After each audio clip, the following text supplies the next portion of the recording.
la revista Microbia, de la que soy suscriptora. Los secamanos de aire caliente que hay en los lavabos incrementaron 254% la contaminación bacteriana del ambiente. ¡Son auténticas duchas del horror! Streptococo, estafilococo, difteroides, corynebacterium. Pues lo siento. No sigo. No sigas, hija. ¡Ay, por Dios, lo que sabe esta chica! Pues no sigo. Bueno, ¿y ahora qué?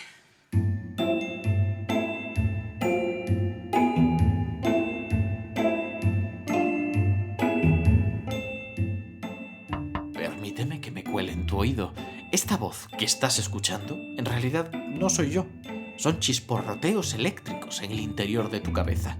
Tu particular versión de mí, Ignacio Crespo, médico y divulgador científico. Y ahora que habito dentro de tu cerebro, ya podemos empezar Mentescopia, un podcast de Cibersam financiado en convocatoria competitiva por la FECIT.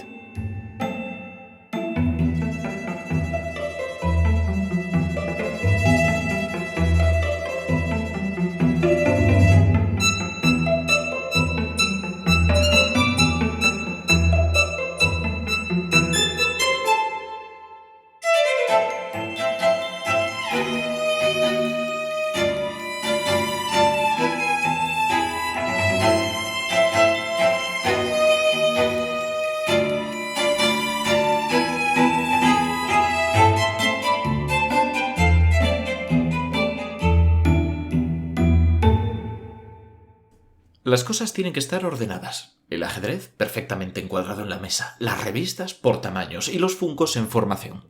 Podrían estar de otro modo, pero así es exactamente como me gusta a mí. Cada cosa en su lugar. Y sin embargo, eso no tiene por qué ser un TOC. ¿Verdad? Porque se me ocurre que hay muchas preguntas por resolver. ¿Qué ocurre realmente en la cabeza de las personas con un trastorno obsesivo-compulsivo? ¿Los ha banalizado el cine? ¿Qué relación existe entre el TOC y el suicidio? ¿Cómo afectan las obsesiones a la imagen que tenemos sobre nosotros mismos? Para responder a todo esto contaremos con Beatriz Oda Plasencia García de Diego, que es psiquiatra en la Unidad de Hospitalización del Virgen del Rocío de Sevilla y actualmente es una de las coordinadoras del programa de intervención temprana en TOC de la Unidad de Gestión Clínica en Salud Mental. También es tutora de formación especializada, docente en varios cursos de formación de su especialidad y ponente en congresos y simposios, ya que la formación es lo que más disfruta después de su labor clínica. Muchísimas gracias por estar con nosotros, Beatriz. Muchas gracias a ti por invitarme. Nada, un placer. Vamos a hablar además de un tema que es que creo que como todos, porque al final es una muy buena selección la de enfermedades mentales que hay aquí en el podcast Mentescopia, pero esta en concreto, este trastorno, es bastante frecuente, bastante típico, al menos todos lo hemos oído. En concreto, y esto es lo que yo quiero decirte, todos se lo hemos diagnosticado en algún momento a alguien, de decir, oye, esto que tienes es TOC, o yo tengo TOC, pero ¿qué es realmente el TOC? Yo creo que hay que empezar por ahí. ¿Qué es y qué no es? Sí que es cierto, yo creo que muchas veces además nos hemos empezado a preocupar, ¿no? Si algunas veces estas cosillas que hago, estas pequeñas obsesiones pueden ser algo más importante o ese amigo, ese compañero que tiene esas manillas, a lo mejor lo que le pasa es que tiene una enfermedad. Y es cierto Claro. que yo creo que uno de los dos principales confusiones que puede haber en la población general es que confundimos rasgos obsesivos de personalidad con el TOC. Hay personas Claro. que tienen una preferencia por el orden, por la simetría, que les gusta que las cosas estén, por ejemplo, las camisas ordenadas por el largo de las mangas, los zapatos ordenados por la altura del tacón, los vídeos... El tablero de ajedrez centrado en la mesa. Tengo un amigo que me lo mueve siempre. ¿Verdad? Todos perfectamente alineados. Sí, eso soy yo. Son personas con una preferencia por la simetría, por el orden, por la perfección, pero distan mucho del infierno que llegan a sufrir algunas veces las personas que tienen trastorno obsesivo compulsivo. Luego hay sujetos peculiares que pueden tener a lo mejor aficiones más o menos raras, como colecciones extrañas de cosas que las tienen luego dispuestas en su casa de manera muy organizada. Esos pacientes no tienen por qué, esas personas no tienen por qué llegar a ser pacientes, ¿no? Y también hay un error típico con estas personas que están tan preocupadas por los martes y 13, por los espejos, los supersticiosos, ¿no? Ah, ya, claro. Por poneros una diferencia. Una persona supersticiosa puede estar muy asustada con los espejos, por ejemplo, y a lo mejor, si me apuras, puede guardar siempre una distancia de 5 metros de alguno, no querer cometer algún error a ver si voy a romperlo. Pero si una persona llegase a obsesionarse y tuviera un TOC con el temor a poder llegar a romper un espejo, la situación podría llegar a ser tan grave que en ese evitar situaciones que pudieran hacer que llegara a romper un espejo, podría quedarse en casa sin querer salir. Claro. Entonces, hay una diferencia cuantitativa y cualitativa importante, ¿no? Claro. Si nos preguntásemos realmente qué es, ¿cuándo podemos hablar de que una persona tiene un trastorno obsesivo-compulsivo? Lo mejor que tiene el nombre es que es súper definitorio. Pues sí, es una enfermedad que se caracteriza por 2 bloques de síntomas. Vamos a tener las obsesiones y las compulsiones. Las compulsiones son siempre reactivas a la obsesión. La obsesión es un pensamiento, un impulso o una imagen, ¿vale? Todo opera en el mundo interno del sujeto, que es recurrente y persistente. Estas 2 características son muy importantes porque es lo que hace que al final la vida sea un poco infierno, el día a día luchando contra ello, ¿no? La persona sabe que esos pensamientos, esas imágenes, las produce el propio sujeto. Sé que hace poco habéis tenido un podcast sobre esquizofrenia y habéis estado hablando de las alucinaciones. Ahí la persona habla de esas voces que a veces se escuchan en el interior de la cabeza, como si tuvieran una radio dentro, pero la persona las define como voces, como algo que no es mío, no me pertenece. La persona que tiene un trastorno obsesivo-compulsivo sabe que ese pensamiento o esa imagen es suya. Lo que te dice es que no la sabe controlar. Claro. Que eso aparece solo, pero me pertenece a mí. No se vive, como te digo, de esa manera alucinatoria, ¿no? Con esas inserciones de pensamiento más psicóticas. Y, por supuesto, lo malo que tiene todo esto es que causan ansiedad y malestar. La persona le genera muchísima angustia. Entonces, le genera tanta angustia que tiene que buscar mecanismos para intentar suprimir o reducir o neutralizar esa angustia. Gestionarlo de alguna manera, ¿no? Eso es. ¿Y cómo lo hacen? A través de las compulsiones. Claro, ¿qué es lo que pasa? Que este mecanismo dista mucho de servir para algo. Al contrario, lo que hace es incrementar la clínica. Entonces, ¿qué va a ser esa compulsión? Va a ser un acto físico, como puede ser me lavo las manos porque pienso que las tengo contaminadas, o puede ser un acto mental, por poner un ejemplo para que la gente nos entienda. Si yo tengo ideas agresivas en torno a que voy a matar a alguien o me imagino que yo mismo puedo hacerme daño a mí, a lo mejor un acto mental para compensar puede ser, oye, pues cuando yo piense, cuando se me venga la idea de que yo le estoy haciendo daño a alguien o me imagino haciendo daño a alguien, voy a rezar. Vale. O voy a contar lentamente hasta 10 y así no va a pasar nada. Muchas veces esas compulsiones no tienen nada que ver, son muy locas en el sentido de que no tienen ninguna relación con lo que se pretende evitar. Pensamiento mágico, ¿no? Sí, un poco mágico realmente. La persona sabe que es absurdo, pero no puede evitarlo, porque ¿qué es lo que ocurre? Que realmente cuando lo hace, le baja la ansiedad. Se queda más tranquilo. La persona que cree que tiene las manos contaminadas, cuando se las lava, se queda más relajada. Esto es una realidad. Y yo supongo que no solamente eso, y corrígeme si me equivoco, sino que le angustia la idea de no poder llevar a cabo ese ritual para dejar de estar ansioso, ¿no? Tal vez... No, claro, eso es terrible. Claro, eso es retroalimentado. Cuando les dices no te puedes lavar las manos, la ansiedad sube. Aún sube más. Muchísimo. Y al final luego se las lavan y se las lavan a lo mejor 10 veces, a lo mejor en vez de 5, ¿no? Que era lo habitual. La persona, como te digo, sabe que esto no tiene sentido, pero es que no lo puede evitar. Como le baja la ansiedad, entra en un círculo vicioso. Claro. Y necesito hacerlo porque me desangustio, pero luego realmente eso hace que la obsesión siga presente. Y al final entramos en un círculo vicioso terrible del que la persona no es capaz de salir, ¿no? Entonces eso no tiene nada que ver con ser un perfeccionista, con que te guste la simetría, con ser un poco rarito y algunos gustos extraños, ¿no? O con ser un supersticioso, que es algo que va mucho más allá. Claro, insisto mucho en esto. Cuando algún amigo me lo dice, me dice, ¿pero tienes TOC? Digo, no, para nada, pero prefiero que las cosas estén ordenadas y en su sitio. No me genera una intranquilidad, lo contrario, pero si me las desordenas me voy a levantar a colocarlas, evidentemente.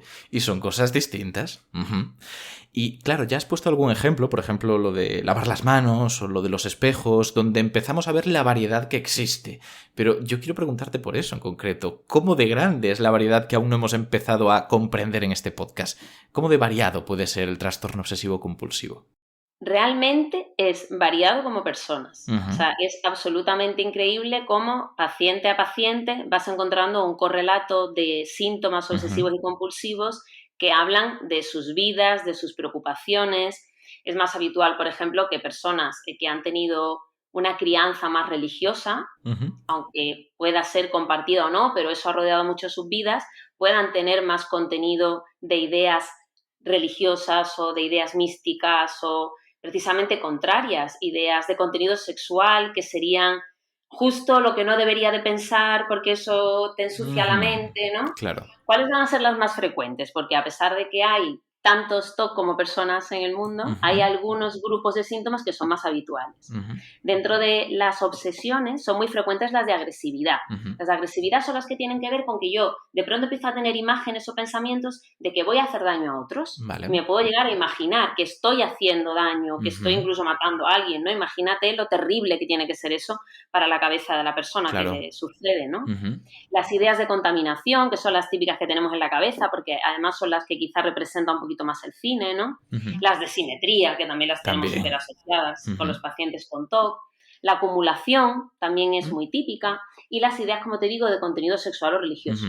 Y en cuanto a las compulsiones, quizá la más frecuente es la de comprobación. También lo tenemos mucho en la cabeza, ¿no? Esa persona que tiene que ir a ver si ha cerrado la puerta de casa y tiene que verificar 5 veces si la ha cerrado, si he cerrado el coche. A lo mejor antes de acostarme tengo que ver 5 veces si he cerrado la puerta de la casa. Claro. 3 veces el grifo de la cocina. 4 veces la rosca del gas. Que aquí volvemos a ver una diferencia, ¿no? El 5 veces o 3 veces o una repetición y no tanto el decir, pues no me acuerdo si he cerrado el coche, voy a mirarlo porque soy un despistado. No es lo mismo, ¿no? No, no lo es, no lo es. Y ahí eso tiene que ver con lo que tu cerebro te vaya a dejar que te pase. Claro, totalmente.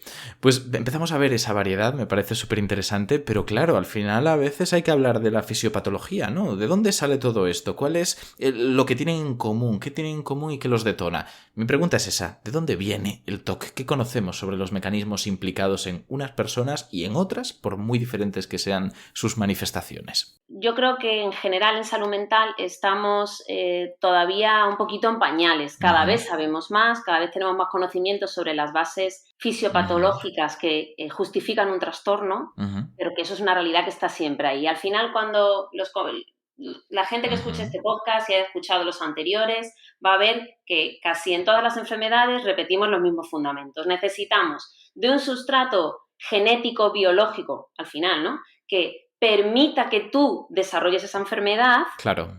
Y luego factores de estrés que van a estar ahí, que van a poder favorecer o desencadenar que ocurra. Por ejemplo, cuando se echa hacia atrás en la anamnesis de las personas que tienen TOC y se busca eventos traumáticos en la infancia, muchas veces han sufrido situaciones de abuso y de trauma muy importantes durante los primeros años de vida, ¿no? Luego, a lo mejor, hay veces que tras una ruptura o tras un despido, situaciones que puedan ser estresantes para la persona, pueden actuar como de disparador, ¿no? Y aparecer. Pero siempre insistir en que tiene que haber ese correlato neurobiológico de base. Claro. Esto es importante porque yo siempre se lo traslado a los pacientes en consulta. Digo, por poner un ejemplo que la gente entiende bien. Nosotros tenemos un grupo de adolescentes, de 15 adolescentes que salen todos a beber, todos los viernes beben todos lo mismo, todos los sábados beben lo mismo, pero uno tiene un abuelo alcohólico y otro tiene un padre alcohólico. Aunque todos se hinchen a beber igual, las que tienen esa genética son los que van a poder desarrollar un alcoholismo. No es alcohólico el que quiere, sino el que puede también, ¿vale? Por supuesto, hay que beber para poder desarrollar la enfermedad. Si evitas determinados factores de riesgo, podrás contribuir a evitar el desarrollo de algunas enfermedades. Pero la necesidad de ese sustrato tiene que estar ahí, ¿vale? Claro. ¿Qué conocemos del sustrato neurobiológico del TOC? Es quizá una de las enfermedades mentales en las que más claramente tenemos un circuito que está alterado, ¿vale? Entonces, ese circuito se llama el circuito córtico-estriado tálamo-cortical. Me encanta. Que tiene un nombre ahí, ¿vale? Y al final lo que va definiendo es un loop que empieza por la corteza, va a tálamo, estriado y vuelve a corteza otra vez, y que tiene que ver con la formación de hábitos. Esto ya nos hace que sea fácil que lo asociemos con conductas que son repetitivas, compulsivas, que tienen que ver con la repetición, la reiteración, conductas muy ritualizadas, ¿vale? Lo que hemos visto en las pruebas de neuroimagen es que en estas personas que padecen esta enfermedad, este circuito está hiperactivo, está como más encendido de la cuenta. La pregunta de por qué está más encendido de la cuenta es lo que nos gustaría poder contestar. Y lo que creemos a día de hoy es que eso tiene que ver con que la famosa serotonina, de la que todos hemos escuchado hablar en temas asociados a depresión, ansiedad, también a estrés, parece que hay una disfunción en este sistema. No actuaría suficientemente bien y como tiene que ejercer un papel de inhibición, eso no sucede y eso provoca que algunas áreas del cerebro que tienen que ver con dopamina y glutamato estén hiperactivadas. Y al final eso también favorece que la respuesta a esas conductas compulsivas las perciba el sujeto como de una manera más intensa. Al final esa reducción de la ansiedad sea más grande, incluso satisfactoria, y la persona se mantiene ahí, ¿no? Y favorece que se entre en ese bucle. Claro. Eso es lo que va a justificar que lo tratemos con fármacos que regulan la serotonina, que busquemos también fármacos que regulan los sistemas de dopamina o de sistemas de glutamato. No somos perfectos tratando, pero vamos por ahí. Y eso me enlaza muy bien con la pregunta que me gustaría hacerte sobre cómo se trata todo esto, porque aquí hay una reflexión que me gustaría hacer antes de darte paso, y es que, ostras, muchas veces, por mucho que se esté repitiendo en todos los programas, muchas veces se asocia todavía al psiquiatra como aquel que da la medicación y punto, y no hay más, y ya está. Pero estáis asociando en estas enfermedades que hay un contexto también, un entorno que puede estar detonándolo, por mucho que haya un sustrato biológico sobre el que se fundamente. Esta dualidad me parece necesaria más no poder, no la subrayaremos nunca de más en estos programas, y además me da pie a preguntarte, ¿cómo podemos abordar a través de la psicoterapia el TOC, por ejemplo? Yo creo que el TOC, todas las enfermedades tienen efectivamente estas dos patas, ¿no?, que tú comentas, porque además sobre ese sustrato neurobiológico actuamos con la medicación, pero es que la psicoterapia funciona porque modifica el sustrato neurobiológico. Claro. Aquí sé que puedo sonar un poco biologicista, pero nada más lejos de la realidad. Es que nada sucede si tú no cambias cómo conecta el cerebro. Es lo que pasa, que la psicoterapia tiene la capacidad de modificarlo. Por eso las cosas también que nos suceden en el entorno, los traumas o las situaciones difíciles, afectan y desarrollan síntomas, porque tienen capacidad de modificar el contexto. Yo suelo decir, y corrígeme si me equivoco, que no todo está causado por nuestro cerebro, pero todo pasa por nuestro cerebro. Correcto. Así es, Ignacio, exactamente. ¿Cómo podemos entonces abordar, teniendo en cuenta estas dos perspectivas, el paciente con trastorno obsesivo-compulsivo? Una de las bases fundamentales es el abordaje lo que se llama la teoría cognitivo-conductual y fundamentalmente una técnica que se llama exposición con prevención de respuesta. ¿Y este palabra qué significa? Lo que significa es que vamos a exponer a la persona que tiene la enfermedad precisamente a las situaciones temidas.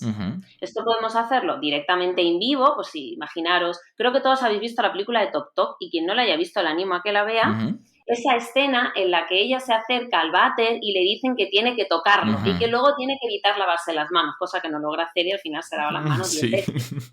Y le dice a los demás, bueno, iros que a mí me queda aquí un rato, ¿no? Mientras yo me sigo frotando las manos. Lo que tratamos de hacer es eso, exponer a la persona a esa situación que le da miedo, que le genera ansiedad y evitar que recurra a sus mecanismos de neutralización habituales para que aprenda a controlar esa curva de ansiedad y no ponga en funcionamiento la neutralización para conseguir así disminuir el círculo vicioso del que hablábamos, ¿vale?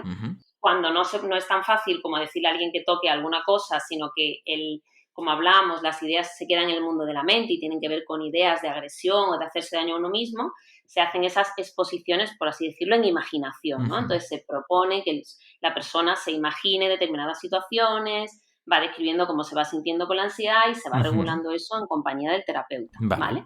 Es bastante eficaz la respuesta y, de hecho, en niños y en adolescentes a veces responden simplemente con esta aproximación y no hace falta medicación. ¿Cuándo vamos a necesitar medicación? Cuando la respuesta no sea suficientemente buena solo con este tipo de intervenciones o cuando tengamos una clínica grave, ¿vale? Ya moderada grave, la persona tenga una ansiedad muy, muy alta que incluso haga que sin medicación sea imposible que se acerque a la terapia, ¿vale? Porque no se va a plantear acercarse a exponerse a aquello temido con esos niveles de ansiedad. ¿Cuáles van a ser los medicamentos que vamos a utilizar? Pues como en la depresión, los antidepresivos, porque tenemos que regular ese sistema serotoninérgico, particularmente los conocidos ISRS, los inhibidores selectivos de recaptación de la serotonina, que son medicamentos además bastante bien tolerados y el paciente con TOC los tolera muy bien y los tolera incluso mejor que las personas con depresión. En algunos casos utilizaremos antipsicóticos, que los habéis escuchado mencionar cuando habéis hablado de esquizofrenia y psicosis, intentando bloquear esa hiperactivación del sistema de dopamina y de manera un poco más novedosa, quizá todavía un poco más en el campo de la investigación, pero que ya está empezando a tener traslación clínica, los moduladores del glutamato, ¿vale? Que van a ser medicamentos como la memantina, que se utiliza para trastornos a lo mejor más tipo neurodegenerativos, ¿no? O la N-acetilcisteína, que es el famoso Flumil para los mojos. Pues se utiliza también como un modulador glutamatérgico para el abordaje de estas patologías. Y gracias a Dios, la medicina, la psiquiatría, la salud mental ha conseguido dar un paso más allá y ya no nos quedamos solo con intervención psicoterapéutica y farmacológica. Ahora tenemos le han dado un nombre como maravilloso y que suena así como muy guay, que son las técnicas de neuromodulación. Uh-huh. Son las terapias físicas, ahora ya vamos un poquito más allá de lo clásico, ¿no? Uh-huh. Y están teniendo muy buena respuesta a los pacientes con TOC, algunas intervenciones con una técnica conocida como lo que es la estimulación magnética transcraneal. Uh-huh. ¿En qué consiste eso? La persona vas a estar sentada, te van a aplicar como una bobina que va a pasar por encima de tu cabeza, es una técnica nada invasiva, Uh-huh. con prácticamente ningún efecto secundario, y lo que se trata es de generar unos campos magnéticos que en función de que sean de una frecuencia y otra, van a inhibir o activar determinadas zonas del cerebro. Uh-huh. ¿Qué buscamos con esos campos magnéticos? Intentar compensar esas zonas que en el TOC funcionan excesivamente activas. Uh-huh. Y los resultados están siendo muy, muy buenos. Uh-huh. Ya otras técnicas quirúrgicas con más efectos secundarios, ¿no? Un poquito, que se quedan para casos muy, muy refractarios, es la técnica quirúrgica como la que se hace en el Parkinson, uh-huh. Consiste en la implantación de unos electrodos, es la estimulación intracraneal profunda, uh-huh. que se implantan unos electrodos en el interior del cerebro. Esos electrodos están controlados por un modulador y lo que hacemos es, desde un programador externo, uh-huh. controlar cómo ese electrodo que está dentro de la cabeza se enciende, se apaga, con qué frecuencia y con qué no, claro, para modular esa actividad cerebral. Uh-huh. Entonces, en el TOC somos capaces de abordarlo desde muchísimas formas. Hay muchas maneras a día de hoy de poder ayudar a los pacientes que tienen esta patología. Uh-huh. La verdad es que sí, y lo que te quiero preguntar ahora, habiendo ya dejado tan claro cómo es el abordaje, es, vale, a los pacientes que tienen esta patología, ¿y cuántos son? Porque tengo entendido que es uno de los trastornos más frecuentes dentro de la psiquiatría. Sí, está entre las 5 enfermedades mentales más frecuentes, sin duda. Se habla, ya sabes que esto depende un poquito de dónde haya salido la encuesta, en qué país. Sin duda. Uh-huh. Pero está entre un 2 y un 3% aproximadamente de prevalencia del TOC. Uh-huh. Eso quiere decir, si os paráis a pensar, que en vuestro colegio, uh-huh. en vuestra universidad, uh-huh. en vuestro centro de trabajo, va a haber 1 o 2 personas con TOC, a lo mejor incluso alguno es vuestra secretaria o vuestro compañero, uh-huh. y no os habéis dado cuenta, porque es, además de una de las enfermedades más prevalentes, una de las más silenciosas. Claro. Uh-huh. Hay un porcentaje elevadísimo de gente, Ignacio, que no busca ayuda en toda su vida por este trastorno. Uh-huh. Si nos preguntamos por qué, que es una pregunta relevante, uh-huh. la mayor parte de las veces tiene que ver con que se avergüenzan. Uh-huh. Vale. Si tú tienes que ir, voy a poner un ejemplo concreto. Uh-huh. Imagínate que tú tienes pareja y tú empiezas a tener ideas obsesivas de contenido sexual. Vale. Empiezas a imaginarte cuando vas por la calle que estás intentando ligar o incluso estás teniendo uh-huh. alguna relación con la gente con la que tú ves por la calle. Uh-huh. ¿Cómo te vas a atrever a contarle eso a alguien? Si una de las cosas que te va a pasar como obsesivo es que vas a tener una cosa que se llama distorsiones cognitivas y eso va a hacer que tú pienses que lo que está en tu pensamiento, si está en tu pensamiento, se puede hacer realidad. Uh-huh. Es lo que se llama fusión pensamiento-acción. Claro. Si yo lo pienso, es porque quiero hacerlo. Uh-huh. O si yo lo pienso, es porque me define. O sea, que yo realmente soy una adúltera. Yeah. Entonces, uh-huh. no soy una enferma, soy una pecadora. Claro, ¿no? está ese contenido moral, ¿no? Que no debería entrar. Claro, Uh-huh. ¿cómo voy a ir a pedirle ayuda a nadie? Si lo que me pasa es que soy una perturbada, ¿vale? Entonces, sí. Claro, desde ahí, pues hay un problema en el acercamiento de los pacientes a consulta. Y me río porque ¿no? está muy bien contado, pero realmente esto es terrible. La persona que lo vive tiene que ser, claro, tiene que ser realmente angustiante. Hay algunas personas incluso que tienen dudas a propósito de su orientación sexual y llegan a quedarse ahí enganchados durante muchísimo tiempo y viven auténticos infiernos, con ideas de contenido sexual y de este tipo y con las ideas agresivas igual. Si tú piensas, a ti se te vienen a la cabeza imágenes de que haces daño a niños, claro.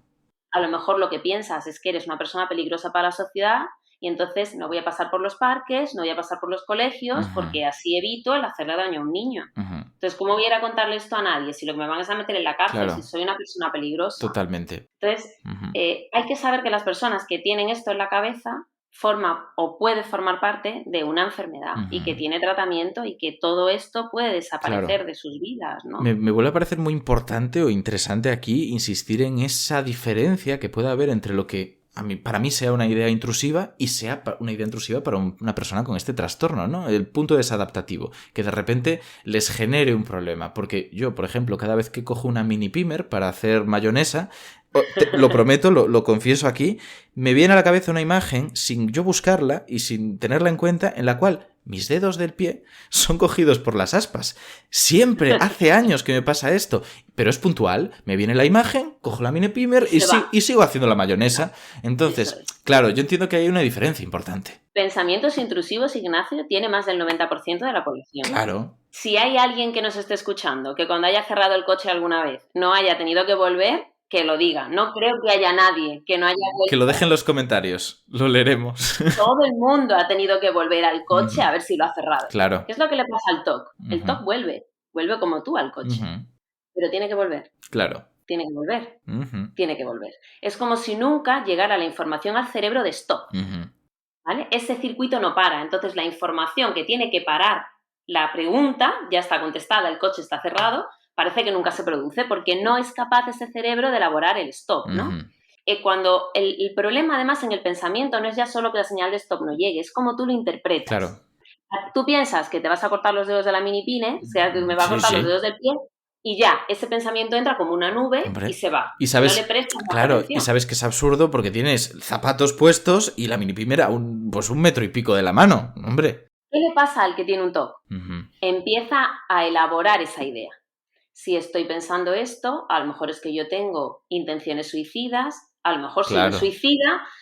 Dios mío, soy un suicida. Claro. No puedo estar al lado de no la vuelvo a tocar. No vuelvo a tocar la mini pinner, no quiero estar cerca de los cuchillos, no quiero pasar al lado de las ventanas. Entonces empiezo a evitar situaciones, no vaya a ser que se me vaya a ocurrir hacerme daño. Imagina la angustia que eso puede generarle a la persona, ¿no?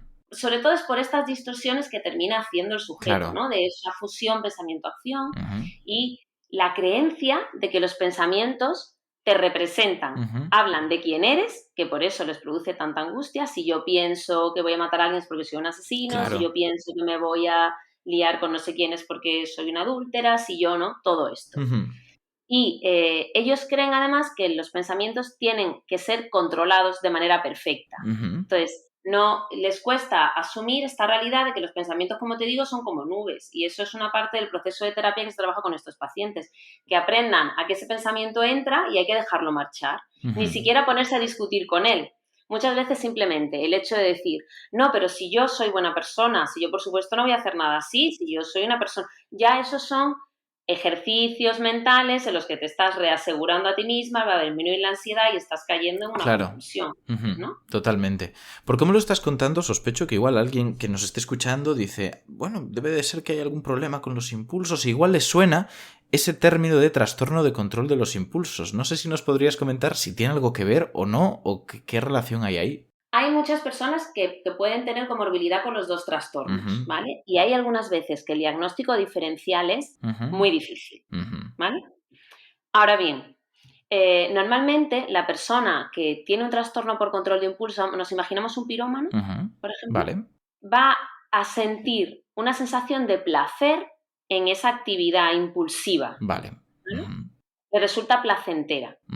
El paciente con TOC no le resulta placentero la compulsión, porque la compulsión la ejerce con la finalidad de disminuir la ansiedad del pensamiento obsesivo, pero no es placentero en sí mismo. Claro. ¿Vale? Con lo cual, aunque bueno, puede haber pacientes que puedan tener las dos patologías concomitantes, porque en el trastorno obsesivo compulsivo la comorbilidad es elevadísima. Es una de las enfermedades mentales que tiene más comorbilidad con otras enfermedades. Pero normalmente la diferencia más fina suele estar un poco ahí. Comorbilidad, para quien nos escuche, que se presenta junto con otras enfermedades. Sí, claro. No resulta difícil de imaginar. Si tú estás todo el día teniendo que controlar, que resistir, que intentar evitar las compulsiones, intentar mantener las obsesiones a raya, y te pasas así años, no es raro que puedas terminar con un trastorno depresivo mayor, que puedas terminar con un trastorno de ansiedad. Claro. Si eres un adolescente, puedes empezar con trastornos de conducta, porque ni siquiera entiendes muy bien qué es lo que te está pasando, ¿no? Y normalmente, además, pasa una cosa.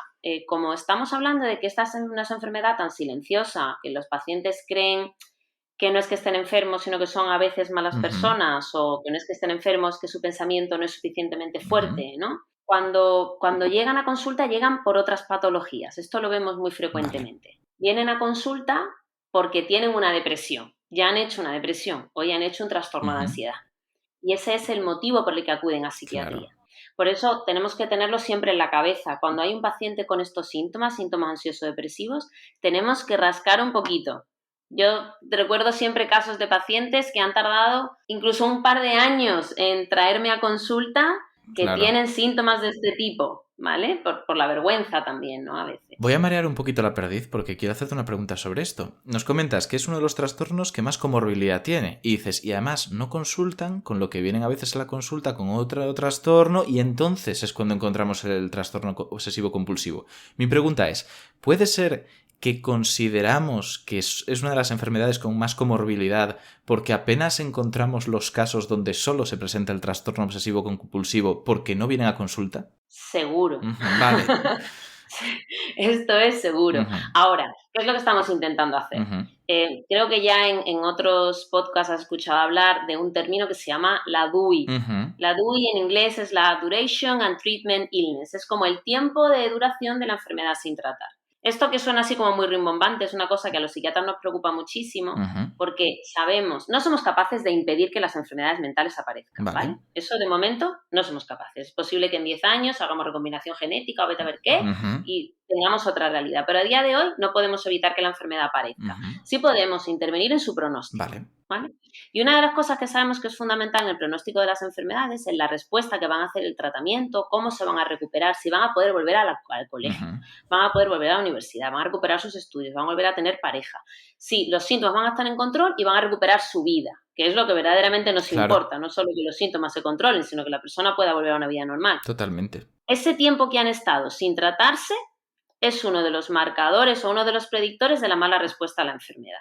Entonces, ahora mismo en la psiquiatría, en la salud mental mundial, hay una preocupación por la implantación de programas de este tipo, de intervención temprana y de poder detectar a los pacientes lo antes posible. Por eso, cosas como las que tú estás haciendo y este proyecto es tan importante, porque es fundamental poder divulgar en la población general, que seguramente va a haber gente que nos esté escuchando, que se siente identificada con cosas de las que estamos hablando o alguien le ha contado algo de esto que estamos hablando, sepa que es fundamental acudir lo antes posible, porque vamos a marcar una diferencia importantísima. Hablamos de diferencias en unos números espectaculares, ¿eh? En pacientes que lleven más de 2 años de evolución sin tratar responden menos de un 40% y pacientes en esos 2 primeros años pueden responder cerca de un 80%. Ostras, claro. O sea, es una diferencia del doble. Hay 10 veces más probabilidades de responder cuando te tratas en los primeros 2 años que si tardas más tiempo. O sea, son números bastante contundentes. Y actuar sobre algo como el TOC, más allá de la angustia que produce, es que tenemos, en la medicina tenemos siempre una variable. ¿Cuál es la variable más contundente de la medicina? La mortalidad. Claro. Es la variable de peso más grande que tiene nuestro campo. Y en psiquiatría la mortalidad a veces es suicidio. Claro. Y los pacientes que tienen TOC, que estamos hablando del sufrimiento que les implica en su día a día y de que además muchas veces están sufriendo consigo mismos en sus casas sin hablar con nadie de esto, tienen 10 veces más riesgo de morir por suicidio. No estamos hablando de un problema menor. No, desde ¿vale? luego Como que no. a veces se ve la gracia de el de Mejor Imposible saltando las rayas de la calle, ¿no? Sí. No tiene nada que ver con un trastorno cómico ni gracioso, ni es cómico ni gracioso para el que lo padece. Está ese problema, el de romantizar todo esto. Y yo quiero preguntarte también un poco en esta dirección, antes de volver a cómo afrontarlo en caso de si sospechamos que nos pasa, ¿no? Quiero preguntarte antes, ¿cuál es el estereotipo real, por decirlo de esta manera? ¿Existe un perfil de paciente que tenga trastorno obsesivo-compulsivo a una edad determinada, más en hombres que en mujeres? ¿Existe alguna correlación clara? Mira, sí que tenemos que estar. O sea, si yo fuera papá y tengo un niño entre los 7 y los 13 años que empieza con alguna conducta ritualizada, a no tolerar que se le muevan algunas cosas de sitio, algunos comportamientos extraños con la comida, de aversión a determinados tipos de alimentos, o empieza a verbalizar preocupaciones sobre si sus padres van a morir o si él es una persona. Hacer preguntas, porque hay que tener en cuenta que los niños manifiestan de manera un poquito más abstracta toda esta clínica. Hablamos de una clínica muy mental, muy del mundo de la abstracción y del pensamiento. Los niños no tienen eso tan elaborado, entonces a veces hay que estar más pendiente de cosas un poquito más abstractas, ¿no? Porque uno de los picos aparece en esa edad, ¿no? En la infancia y la adolescencia. Otro pico de edad es en torno a los 23 años, ya el adulto joven, ¿vale? Es muy raro que debute el TOC por encima de los 30 años, muy raro. Si hay diferencias de género, pues mira, es curioso, no sabemos muy bien por qué, pero en varones, o sea, los TOC que debutan antes de los 10 años, o en torno a esta edad, son más frecuentemente varones. Vale. Mientras que el debut de las mujeres es un poquito más tardío. Pero luego realmente, cuando tú ya tienes poblaciones adultas que empezaran con su TOC cada uno cuando fuese, no hay diferencias de género. Hay la misma prevalencia en varones que en mujeres. Y tampoco hay diferencias de respuesta. Las mujeres lo que sí van a tener, por supuesto, es un punto diferencial en lo que tiene que ver con el embarazo. Claro. Porque hay algunos TOC que van a aparecer durante la gestación y durante el posparto. Ahí son características las ideas recurrentes, obsesivas, de daño al bebé. De que a lo mejor yo me imagino que le estoy haciendo daño a mi bebé y entonces ya tengo miedo de que eso pueda llegar a ocurrir. Entonces la mamá puede incluso no querer hacerse cargo del niño. Claro. ¿No? Imaginaros la preocupación y bueno, la angustia que puede movilizar esto en el entorno familiar y el miedo que puede tener la madre a comunicar esto porque van a pensar que soy una mala madre. Nuevamente siempre esto, ¿no?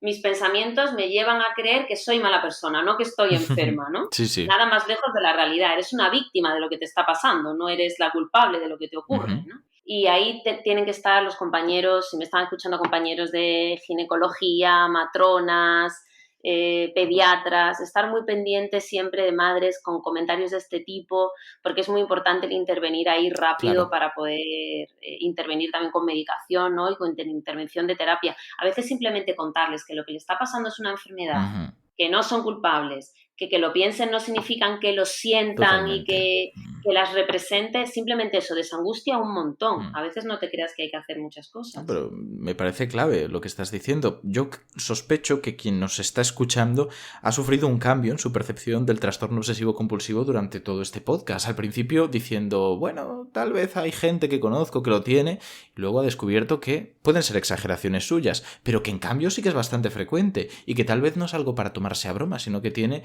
una implicación muy grande en la calidad de vida de mucha gente. La calidad de vida y en la vida, punto, sin lo de calidad delante, que hay que recordarlo. Y en ese caso, yo creo que el siguiente paso es intentar orientar a esta gente que ahora tiene la duda, dice, tal vez alguien de mi entorno sí que tiene el TOC de verdad, bien entendido, ¿qué puedo hacer? ¿Qué es lo que podemos hacer en este caso? ¿Cuál es el siguiente paso? Creo que te hemos contestado todos con los que has hablado, consultar. Sí. Pero yo quiero que lo digáis más. Espera. Voy a preguntarte otra vez más. Y entonces así me lo dices 2 veces. ¿Qué crees que debemos hacer si sospechamos que tenemos algún tipo de trastorno mental? Tenemos que consultar siempre. Pues ya está. La persona más a mano, ¿eh? No hay por qué consultar. No tengo que esperar a tener una cita con el psiquiatra o con el psicólogo para hablar de esto que me está pasando. Si estoy en el cole, puedo hablarlo con el orientador, puedo hablarlo con el tutor, hablarle lo que me pasa, puedo hablarlo con mis padres, pero si con mis padres me da más reparo por lo que sea y están esas figuras en el colegio que nos pueden echar una mano, puedo hablarlo con mi pediatra, con mi médico de cabecera, con mi médico de familia, ¿no? Claro. Y él ya valorará, intentará ver un poquito la circunstancia y valorará derivarte a las unidades de salud mental. Afortunadamente, todos funcionamos de manera bastante estandarizada, ¿no? Y cada vez se intenta trabajar de forma más homogénea, ofreciendo siempre intervenciones de calidad y la calidad de vida va a mejorar muchísimo. Y insistiendo siempre, claro, como nos ha quedado todo súper claro ahora, que es súper importante que consultemos además lo antes posible, pues por ahí van un poco los tiros, ¿no? Es más, parad el podcast. Ya lo acabaréis de escuchar. Consultad ya. Y volviendo, ahora que supongo que habéis consultado y volvemos a estar aquí escuchando el programa, quiero hacerte otra pregunta. Ahora ya, cerrando un poco el programa, me gustaría que nos contaras cuál es el mayor mito popular que crees que existe sobre este trastorno. Mira, yo es que creo que en general, si la gente se queda con la idea... el cine a veces es muy peligroso, ¿eh? Muy peligroso. Sí. El TOC es como una cosa un poco chistosa. Es como... algo divertido, algo gracioso, las cosas que les pasan son divertidas y entretenidas y parece normalmente no son capaces tampoco de reflejar a través del cine la carga de sufrimiento que esto implica, porque muchas veces además no lo pretenden. Cuando ponen a un personaje que tiene esta enfermedad, es un personaje más o menos cómico, gracioso. A veces lo construyen al revés, dicen, queremos un personaje extravagante, vamos a buscar trastornos mentales, ¿qué nombre le ponemos? Bueno, pues igual el TOC, ¿no? ¿Cuál es? Pues este que va a ser variopinto, que va a ir saltando por ahí, o que va a ir tocando las cosas, o que aparece cubierto en su bolsita, ¿no? Justo. Me viene a la cabeza Monk, la serie, ¿no? También otra de estas en las que hicieron lo que quisieron durante todas las temporadas. Sí, sí. Hay mucha gente, de hecho, que habrá visto Big Bang Theory, ¿no? Supongo. Sí. Yo creo que muchísima gente que piensa que Sheldon Cooper es un TOC, con eso de ir a la puerta. Penny, ¿no? Siempre las 3 veces que tiene que llamar. Y es verdad que tiene un montón de comportamientos obsesivos, pero realmente Sheldon es un poquito más un trastorno del espectro autista y un poquito narcisista, ¿no? Más que realmente un trastorno obsesivo. Pero tiene muchas conductas obsesivas y muchos rituales, ¿no? Pero nunca lo vemos atrapado excesivamente en muchas cosas, ¿no? ¿Qué importancia esta diferencia que ya has remarcado varias veces entre trastorno y conducta? Que puedes tener conductas obsesivas sin ser el trastorno. Va a tener mucho que ver con tu funcionalidad, ¿no? Con cuánto te afecte, cuánto te interfiere esto en tu día a día, cuánto te afecta en tu día a día. Si tienes que estarte duchando 5 horas y te desvienes de todos los trabajos porque nunca llegas en hora, si tienes que pasarte limpiando tanto que nunca sales por la puerta, si tienes tanto miedo de poder hacer daño que ni siquiera puedes coger un cuchillo para cocinar, es que es imposible. Es la vida, entonces ahí es cuando aparece una dificultad, ¿no? Como decíamos, los pensamientos intrusivos son frecuentes. Incluso, no sé si no recuerdo si llegasteis a hablar en esquizofrenia, pero los fenómenos de voces, hay gente que los tiene, que tiene voces, los llaman los escuchadores de voces, y no cumplen criterios diagnósticos para diagnosticar como tal un trastorno psicológico. Claro. La presencia de determinados síntomas aislados no hace que uno tenga un diagnóstico como tal. El problema es que estos estereotipos que nos transmite la gente o que nos transmite el cine o los programas, las series de televisión, hace que la gente no se acerque a buscar ayuda. Entonces, esa es la parte que me preocupa más de los estereotipos que hay en la sociedad a propósito de las enfermedades mentales. Claro, normal. Y yo de verdad que lo siento, porque tenemos que ir cerrando el programa, no nos queda mucho más tiempo, nos queda para una última pregunta, una pregunta que siempre dejo para el final porque cierra muy bien con todo. Es que si pudiéramos quedarnos solo con una de las ideas que has dicho, si nos la tuviéramos que grabar a fuego y no tuviéramos piel para más que una idea, ¿qué sería? ¿Con cuál nos quedaríamos? Que si buscas ayuda, esto se va. Vale. Yo creo que esto es fundamental. Creo que es fundamental que la gente que nos esté escuchando tenga claro que si tiene alguien cercano al que quiere, que lo está padeciendo, si va a buscar ayuda la va a encontrar una ayuda adaptada a sus necesidades. No todo se resuelve con medicación, la medicación a veces es una ayuda, tampoco todo se resuelve a veces solo con psicoterapia y tiene que aparecer la medicación. Claro. Hay otras técnicas físicas novedosas con resultados muy positivos. El mensaje fundamental es que, aunque es una enfermedad prevalente, una enfermedad grave, que impacta en la calidad de vida, que va a afectar al pronóstico de la persona, todo eso cambia si la persona busca ayuda lo antes posible. Y esta enfermedad puede remitir de manera completa, la persona puede retomar su día a día normal, y su día a día normal es que esta gente se casa, esta gente es padre, esta gente trabaja. De hecho, a veces son excelentes trabajadores, porque va a haber gente que tenga además esa comorbilidad con esos rasgos obsesivos que decíamos al principio y van a ser unos trabajadores súper cumplidores, estupendos y maravillosos, ¿no? Pero todo eso va a pasar necesariamente por haber buscado ayuda, ¿vale? Entonces, yo creo que ese es el mensaje fundamental. Esta enfermedad tiene que dejar de estar lo escondida que está. La gente tiene que identificar que lo que le pasa no son particularidades ni rarezas, ni es que yo soy un rarito toda mi vida, ni es que hay que ver las cosas a mí que se me ocurren o hay que ver lo peligroso o la mala persona que soy. Claro. No eres culpable de lo que te está pasando. Eres casi, si me apuras, una víctima. Claro. ¿Vale? El TOC es víctima y verdugo. Es las dos cosas a la vez, casi, ¿no? Claro, podríamos decir que hay un alivio y el primer paso es pedir ayuda. Absolutamente. Pues nos queda claro y por desgracia tenemos que ir cerrando el programa, pero yo creo que hemos cambiado mucho nuestra percepción de este trastorno. Hemos hecho todo un viaje, como decíamos, a través de el descubrimiento. ¿Qué es? ¿Qué no es? ¿Qué implicaciones tiene? Que van mucho más allá de lo que creemos. ¿Por qué no es esa caricatura que vemos en las series? Y sobre todo, ¿cuál es el primer paso y el paso más importante para enfrentar este o casi cualquier otro trastorno mental? Así que muchísimas gracias, Beatriz. Ha sido fantástico. Un placer, un placer. Gracias y sobre todo gracias a todas las personas que nos están escuchando, que haré que hacer trabajo de divulgación de los podcasts, como siempre. Nuestro objetivo es llegar al máxima cantidad de gente posible, ¿no? Para que tengamos a esa gente lo antes que podamos para ayudarlas. Pues ese es el mejor resumen que podemos hacer. Mentescopia tiene que llegar a la gente, lo hacemos para la gente. Aquellos que creáis que tienen alguno de estos trastornos y la gente que simplemente necesita informarse. Aquellas personas que, oye, pues no está de más saber un poco sobre la salud mental, sobre cuáles son los bulos que nos tragamos día a día, derrumbar los mitos. Y eso es lo que seguiremos haciendo. Derrumbar los mitos, informar y llevaros este conocimiento que no debería ser de unos pocos, debería ser de todos porque habla de nosotros, de nuestra salud, de todo lo que hacemos. Muchísimas gracias por escucharnos y muchísimas gracias, Beatriz. Gracias a ti, Ignacio. Estaré escuchándote encantada la siguiente vez. Hasta la próxima.